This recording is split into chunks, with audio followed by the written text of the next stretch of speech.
Yes, people, welcome back to the channel. Welcome back to KGX to the Z TV. Tuesday, Champions League week is upon us. Nice 3 points away to Nottingham Forest. Put the axe in Big Ange. Sacked twice before Ruben Amorim. I don't know how that works, but it is what it is. But let's get into it, man. Let's get into it. The big one, of course, this weekend, Man United, Liverpool. The battle of the two biggest clubs in England. One has 20 league titles. The other one also has 20 league titles. One has 6 or 7 European Cups. The other one has 3 or 4 European Cups. But yeah, the game, tense game, a lot of drama. Expect nothing less from a Man United Liverpool game, especially at Anfield. But let's get into the 3 things that we have learned from this Man United Liverpool fixture. And let's start with the hosts losing 4 straight in all competitions, 3 straight in the league, unprecedented, especially for the Premier League holding or reigning champs, who also happen to go out and spend 400 to 500 million pounds in this offseason with the likes of Ekitike, with the likes of Florian Wirtz, of which they broke the British transfer record twice in one window. Added a Milos Kerkez, added a Frimpong, added the young center back from I believe Parma who got injured, so no shade there. Added the goalkeeper who I know that they bought on last year's books and loaned him out. But this Liverpool side lacking balance, lacking a cohesive plan, lacking depth, quality depth at in the defensive positions, center back. Fullbacks look out of sort right now. Connor Bradley, right back, not really doing it for Liverpool. I think hooked 2 matches, Chelsea and Man United at halftime after 45 minutes. You've got the other side, left back, Kerkez, failing to impress, even when he is given his preferred role of overlapping and providing crosses in. The crosses haven't been quality. His backup, I'd say a Premier League legend at left back, Andy Robertson, probably one of the best top three left backs of all time in this league. At fault for the goal, got beat back post versus Esteval against Chelsea. Virgil van Dijk, who's been the better of the 2 center backs this year for Liverpool, off of it, passing defenders off, passing Mbeumo off to Konate. We know Konate struggles this year. He's been poor by his standards, but Konate was probably their best player in this one. Thought he had a very good game, was cleaning up a lot for Van Dijk and a lot of his mistakes and just passive aggressiveness. The midfield, once again, Gravenberch goes off injured. McAllister, awful. Just out of sorts. I know he's coming back from injury, but at some point, he's been back from injury for quite some time now, and he's just looked way off the pace that he was last year and even the year before. Szoboszlai, probably their best midfielder, him or Gravenberch this year on average, but not a huge Szoboszlai fan, especially in the midfield. Don't think he's creative enough to be a 10. Does he have the discipline enough to be a holding player? I'm not sure. Curtis Jones, thought he was pretty good when he came on. Left side, Gakpo, Liverpool's most dangerous attacker in this one, although it's not saying too much. Got his goal, hit the post a couple times. But when he's not doing that, he's not offering much. He's not a very creative player. I thought there were several times where he had the opportunity to release Kerkez on the overlap. A nice little reverse pass. Didn't slip him in. Kind of puts his head down a little bit. Missed a wide free header, wide open in the box that you would expect a player of Gakpo's ability and his goal scoring talent to finish off of it. Isak looks miles off of it. I'm tired of hearing the fitness excuses. He played 290s, I believe, with Sweden. Also looked horrible there. Uh, Mo Salah, I've talked about him before. Legs look gone. Can't beat a defender. Last year, look, he put up historic GNA, 30 goals, well deserved for Player of the Year. Carried that Liverpool attack, but covered up a lot of poor performances, especially after January, where didn't play well but got a goal, got an assist, or sometimes got multiple goals and got an assist. So the GNA, it masks a lot of his deficiencies. Um, can't beat a defender, as I mentioned before.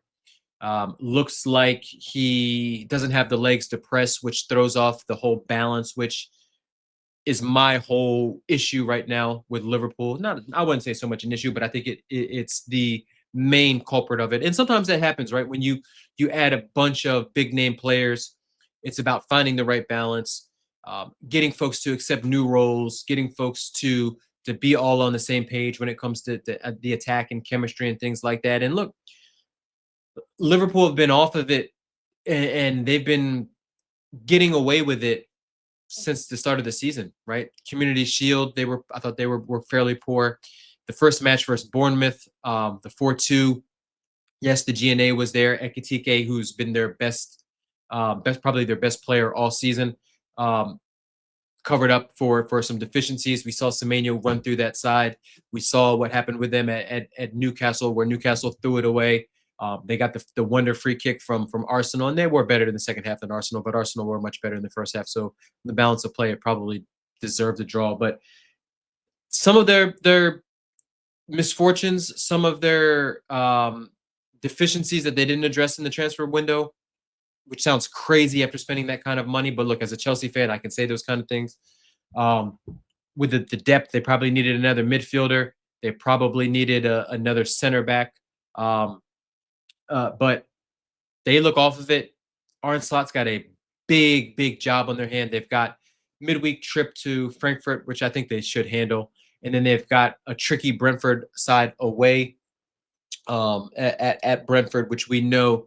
We saw them yesterday versus Crystal Palace versus West Ham. They were probably the 2-0 scoreline probably flattered West Ham a little bit. They were very good side. They gave us issues with some of their long throws and set pieces. We know that their head coach was a former set piece coach. So look, they're going to have a lot of just mayhem ready for Liverpool. They're going to be a lot of long throws, a lot of set pieces, a lot of corners, a lot of free kicks that they're just going to throw into the box and try to cause some mayhem. And yes, Liverpool have got two pretty decent center backs when it comes to the air, and Van Dijk and Kanate. But that right back, whether it's Frimpong, whether it's Sabozalai, whether it's Joe Gomez, whether it's Connor Bradley, aren't the best in the air. We know their left backs aren't very good in the air, Robertson and Kirkus. So yeah, Liverpool's got to fix up. They've definitely got to fix up quickly. I do think that they will eventually get it right once Slot finds the balance and some of the players come into form. Because look, as poor as Liverpool were, and I thought Man United probably deserved something out of this. They had a lot of chances. I mentioned a couple Salah. I mentioned the Gakpo chances. I missed a couple for Salah.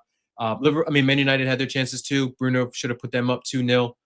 But yeah, Liverpool got to fix up, and they got to fix up in a hurry because it doesn't look like the rest of the league will drop points, but it doesn't look like this Arsenal side with that defense will drop, will have suffered too many defeats. They might get some draws here and there, but that defense, the way Arteta has them structured defensively to be low risk, it's going to be very tough should Liverpool lose a couple more. They catch that side, and especially if they get 10 points off of it. And I know that I think they're like 4 or 5 right now, or maybe 3 or 4. But this is the time that Arsenal really have to use to sort of separate themselves from them. But that's the first point. Liverpool got to find that balance. Second point, direct play pays off, right? We've seen this the last 2 games, and we've seen this a little bit in the Crystal Palace game that I mentioned. versus Liverpool, and in the Brentford game where sometimes I get the whole playing out of the back. I understand you create the numbers advantage with your keeper, and you can sort of play through teams and things like that. But look, it's high reward because if you break on them, you're going to have the numbers advantage and you're going to be going downhill in your attack. But if you don't, you're going to force turning it over high up your pitch, and their opposition is going to be in on you fairly quickly, right? That's the risk versus reward when it comes to playing out the back. But as we've seen with a lot of the play this year around the league, where if you kick the ball long, and look, I'm a huge proponent of kicking it all long, trying to win headers, trying to win 50-50s, flick-ons, things like that.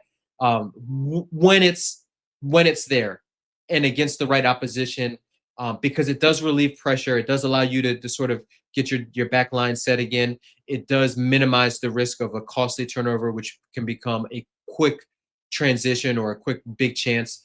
But even with United not going with Sesko up top, which a lot of us were sort of surprised by. Arne Slot even said it in some of his comments post match.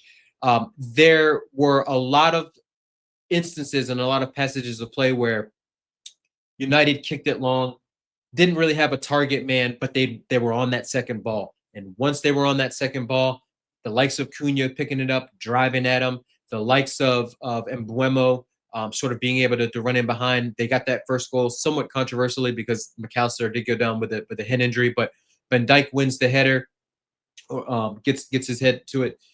United pick up the second ball to Bruno. Bruno plays that pass in behind to Embuemo, and then Embuemo slots it home. And look, sometimes it's about winning those 50-50s, but it's about winning those second balls, getting onto them, and then picking them up quickly. And especially if you're a team like United that has players like Bruno that can pick a pass, players like Embuemo who can run in behind, Cunha who can carry the ball and also run in behind. Sesko can do the same. Sometimes it behooves teams and managers to not overcomplicate things. Don't worry about if your keeper is the best on the ball. And Lamens doesn't look like he's as great with his feet as some of the other keepers in this league, but it looks like he's assured, and he decision making wise, he knows when to play it long and when to sort of build out from the back and things like that. But sometimes that directness and that aggressiveness, and we've seen it with a little bit of the set piece play this year and how folks are doing long throws. Sometimes that can cause a little bit of havoc because nowadays you've got a lot of center backs that aren't used to that old school defending, that aren't used to physical center backs, aren't used to two up or physical strikers, two up top, dealing with those kind of things. So, maybe that dynamic changes a little bit as we've seen City sort of play balls a little bit longer and in the air to Haaland, who's definitely improved his aerial game. We've seen it with Chelsea, with João Pedro, even with Liam Delap, and then with Sanchez sometimes playing balls over the top to the Neto, to our Garnacho and things like that. So look, I'm not opposed to it. I'm very pro different styles, different approaches, right? Uniqueness. I think there's been a little bit too much of a copycat league over the last 5-6 years. Everyone trying to copy Pep's style, but you don't have Man City's budget. You don't have Pep's players and things like that. So sometimes a little variety can change it up. So point one, Liverpool lacking that balance. Point two, that directness sometimes plays off. Leads us into point three, our final point, and that's look in big games against marquee opposition. And I know they didn't do it against City, but Man United over the last couple of years, we've seen it with Ten Hag, we've seen it with Amarin, even last year, their away trip to City, and their away trip to Anfield, where they got a draw out of it. United against the big teams, Chelsea this year as well, even Arsenal, I thought they probably deserved a draw on that one, are a good side, and they rise their levels. Amarin sort of gets it right tactically, which kind of tells you everything you need to know about Man United, in that it's a mentality issue there somewhere, a little bit of stubbornness from Ruben Amarin when it comes to his tactical lineups. But the real test for Man United isn't so much away to Anfield, and I know that sounds crazy, isn't so much at home to Chelsea or away to City, at home to Arsenal. It's the games that are coming up. It's the Brightons, it's the Brentfords, it's the Fulhams. It's the games where they are supposed to win, and you can say maybe they aren't supposed to win versus Brighton. Then that's a little bit more of a 50-50. But on paper, Man United still has a better squad, in my opinion, than Brighton. Still has a better squad than Fulham, and a lot of these other teams that have been finishing in and around them, or even last year above them at times. So it's a matter of them being able to flip that switch, and when it's time for them to play on the front foot, or when it's time for them to impose their style and their wants against these teams, that's where Ruben Amorim has struggled. That's where Manchester United have struggled over the last 2-3 years, and that's where once they start getting those kind of wins, that's when we'll all start getting a little bit weary of Manchester United. But for now, look, United, the players, and I get it. It's Liverpool. It's Anfield away. It's the history. It's the 20 league titles versus 20 league titles. It's about making sure that, for United, that Liverpool don't win back-to-back prems and things like that. Don't increase their trophy haul. But really, really, truly, and surely, Manchester United, if they want to make that leap and challenge for the European spots, whether that's Conference League, whether that's Europa League, or even a shout at top five, because I don't think right now they're too far off of it in terms of where the table is. And look, I know it's early. We're at match day, I think, 9 now. It's a matter of getting their consistency, and then on the weekend when Brighton comes to town, seeing what they can do against teams that you want to see better performances with, or better passages of play, better results. Definitely, whether or not it's a getting that 3 points versus Brighton, definitely they need to be getting at least 1 point in that match. So, look, it's the story that we've seen from United over the last 2 years. Um, Whether or not they can raise it and rise their levels, I don't believe so. I don't think so. I don't think the manager has enough in him to be able to do it. One match a week, in theory, should help out, right? Definitely helps out with injuries and things like that. But it also gives you a lot of time to think and a lot of time to dwell on certain results. They'll be feeling themselves a little bit. Old Trafford will probably be up for the game against Brighton. The expectations from the United fan base will probably be to get all 3 points. But it's whether or not they can go out there and do it. And that's the mark of being a good team, going out there, having some consistency, going on a run. United, Amarin's first back-to-back wins of his Manchester United tenure, almost a year to the date that he was hired. So, look, it's a lot.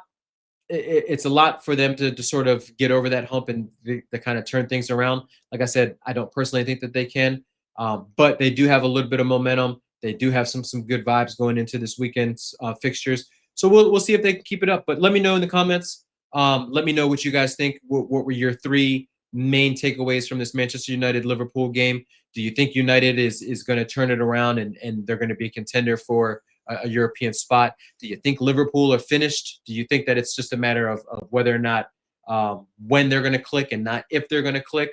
Do you think there's a rightly or wrongly so pressure on Arne Slot in terms of should his position be safe?